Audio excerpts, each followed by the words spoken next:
Африкадан, Индиядан, Түркиядан келген, Ирандан келген студенттермен бірігіп, тау жақтағы үйде тұрдым. Депрессия болдым. Жалпы топтағы студенттер көп ұлтты ғой, ол оқуға әсер ете ма? Оқуға әсер етпейді, бәрі шетелден келген студенттер ағылшын тілінде сөйлеседі бір-бірімен. Қайта керісінше бұл адамдармен коммуникация жасау, шетелден келген адамдармен бұл бір өте жақсы деп ойлаймын. Себебі басқа елден келген адам болған соң онымен сөйлесесің, басқаша жаңа ойлау, басқаша түсінік деген секілді сөйтіп ортақ жаңағы. Мысалға біз сабақ болған кезде сол Африкадан, Индиядан, Түркиядан келген, Ираннан келген студенттермен бірігіп жобалар қорғаймыз. Сол кезде мысалға олар өз ойын айтады, біз өз ойымызды айтамыз.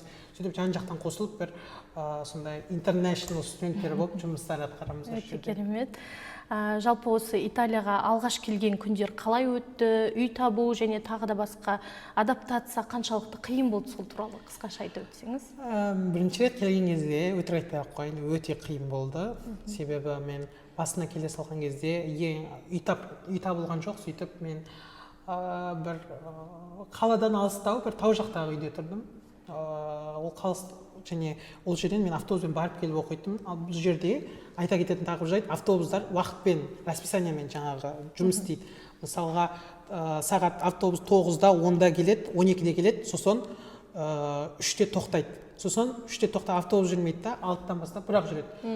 Сондықтан мен кішкене сол автобусына да үйрене салмай, сосын тұрған үйіме де үйрене салмай, шыны керек басында жаңа Қазақстанды отбасым сағынып депрессия болдым, бірақ содан кейін сабаққа көңіл бөлдім, сосын басқа достармен, шетелдік достармен таныстым, сөйтіп әйтеуір осыдан өтіп, осылай екінші курсқа келіп қалдым.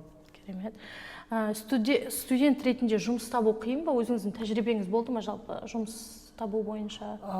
Шыны керек, мен өзім жұмыс істеп көрген жоқпын әлі, бірақ та жұмыс істеп көрген таныстарым, достарым бар. Жұмыс табу негізі, егер де итальян тілін білмесеңіз, жалақы